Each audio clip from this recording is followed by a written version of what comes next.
male dungeons. So. I didn't see that. And all those bastards. Oh, some guy in Sweden did that with the upper I floor. felt bad. That was in Texas house. Yes. Nice ventilation. While people are suffering. Behind me Man. is the tunnel.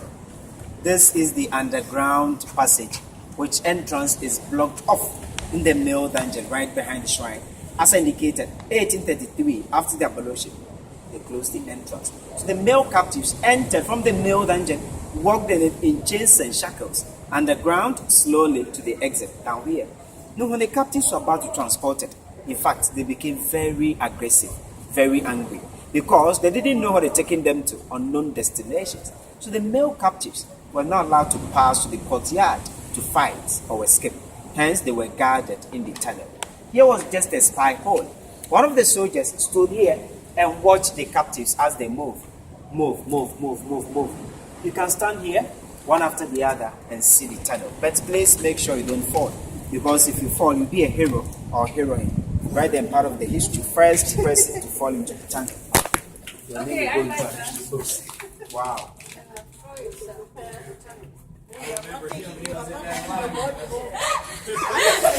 Well, you don't have to take it. It stays there. He was wearing an Air Jordan bag.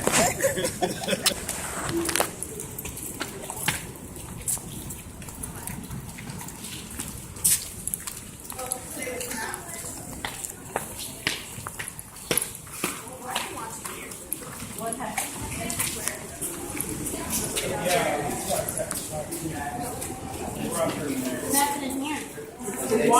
The water gets in here. That's why it's the water. See the mold on the wall and the water. You watch your step. Watch your steps, the water comes up in here. So like I'm saying. Cheer. You can step down. The tunnel ended here, also blocked off.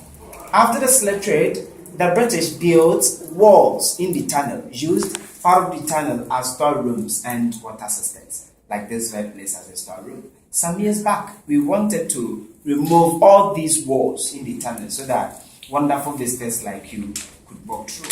But experts said the structure is old, no annual rods. When the walls are removed, the tunnel may collapse. So the male captives entered from the male dungeon, walked in it in chains and shackles down here. They were initially going out to this one closed. Outside at the shops, they were taking small boats to the bigger ships. The bigger ships couldn't come closer, unlike Elmina. At Elmina, they had something like natural harbor behind the castle, so the ships were able to come closer. But the beach here is rocky, water is shallow, and even water was coming in during her tide. That is why they closed it. When they closed this side, the men were now going this way. They joined the women. To the door of no return, they took small boats to the bigger ships.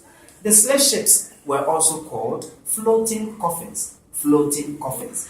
Why floating coffins? Because the captives were packed like sardines, like cargo. Very difficult for them to be tied. And some of these floating coffins had wonderful names, very ironic names. Names like Jesus, Liberty, Brotherhood, Glory of Africa, Santa Maria, Hope, God is able. Next. Those who denied them sexual advances, those women who wanted to protect their dignities, a couple of them, about 8 of them, were pushed into this wall here, locked them up with heavy metal, gave them food, water, just once a day through this opening. Phases, jewelry, vomit. During the peak of the month, the ladies were standing better into this hole. 7 to 10 days, they were allowed to go back into the dungeons just to punish them here. So next time, they will allow themselves to be raped, also to serve as an example to the other women. So there's female punishment cell. You can see the cell after female punishment.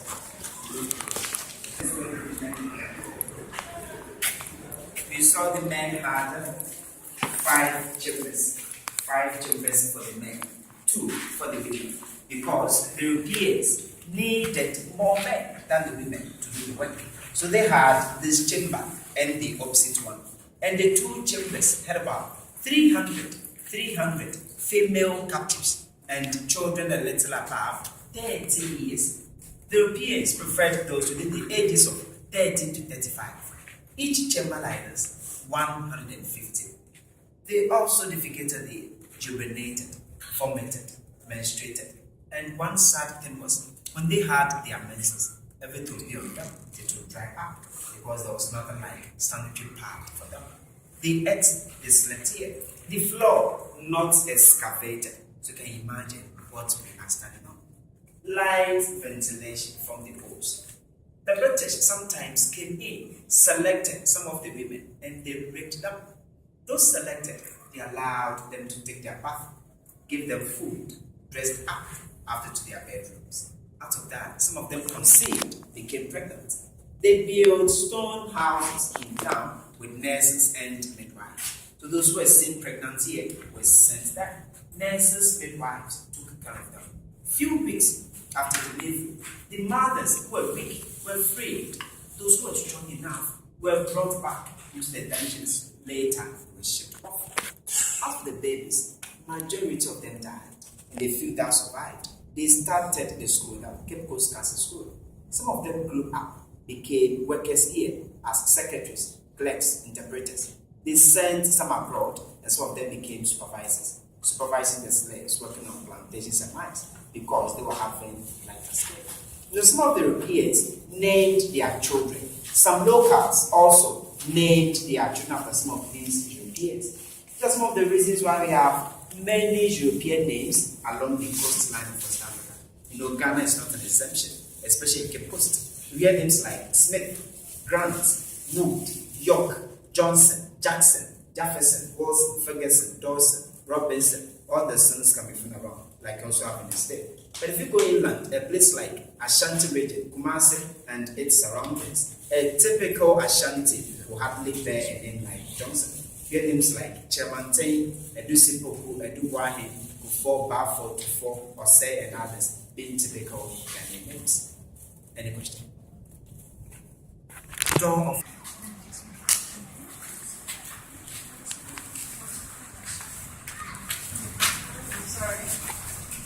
Door of no return. Final exit point for the captives. And you cannot do a tour of Cape Coast Castle without going to this door. Our forefathers went to the door and never came back. They passed through the door and they said bye-bye to Mother Grandmother Africa. And the moment they passed through the door, they lost everything. They lost their names, cultures, families, religion, languages. They even lost their dignities as human beings. No, most of them died, and those who survived in the dungeons passed through the door and they went away. Why most of them died? During the wars, raiding, kidnapping to get them, some of them died. Coming to the castles, they walked. Wild animals attacked some of them. Snakes, some of them fell into pits and rivers. Those who became weak or sick on the way to the castles, guards or soldiers killed them to serve as an example to the others. In the dungeons, some of them passed away. Some of them preferred committing suicide to going to unknown destinations to suffer again. So on the boat, some of them decided to jump overboard. And they were chained together by 20 in a row. For instance, my uncles and uncles. If I decide to jump overboard, if you don't take care, I'm going to drag all of you into the ocean. During the journey to the Americas, the Middle Passage, some of them died on the ships. And they were dumping the bodies into the ocean. Due to that, sharks were following the ships, and they were feeding on the dead bodies of the captives. When there were food shortages on the ships, they trapped the same sharks to feed those on board. So they were eating each other's flesh indirectly. They were raping the beautiful ones in the castles, and those who were seen pregnant on the ships were also dumped into the ocean alive. Sometimes when they saw that the ships were overloaded, they just offloaded some of the captives into the ocean to prevent sinking with everything. The Europeans sometimes intentionally dumped some of the captives into the ocean to claim insurance. Researchers are saying in total they bought about 60 million enslaved Africans in a business which lasted for about 300 to 400 agonizing years. Out of that 60 million, there's only about 10, 11, 12 million, depending on the researcher, made the journey across the Atlantic.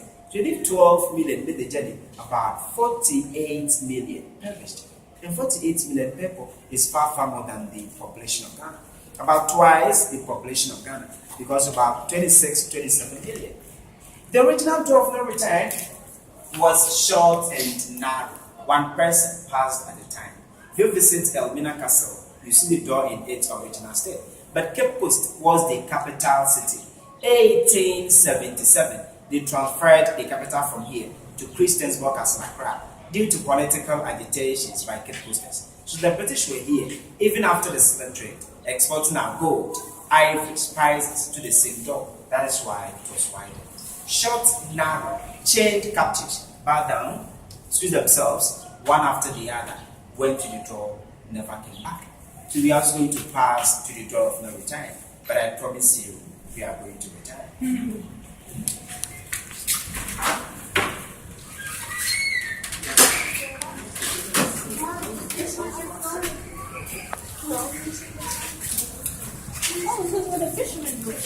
PM Beach. This beach was exclusively for the British. So they built a wall all over here, parts joining the spots, to prevent the locals from coming to this area because the beach was for them. The Europeans were not using the door of no return. They were using the staircase to the castle, from the castle to the beach. Now look up. What is there? Door of return. Door of return. 1 minute. Take pictures of the beach. Door of return. After we shall talk about door of return. 1 minute. Take pictures.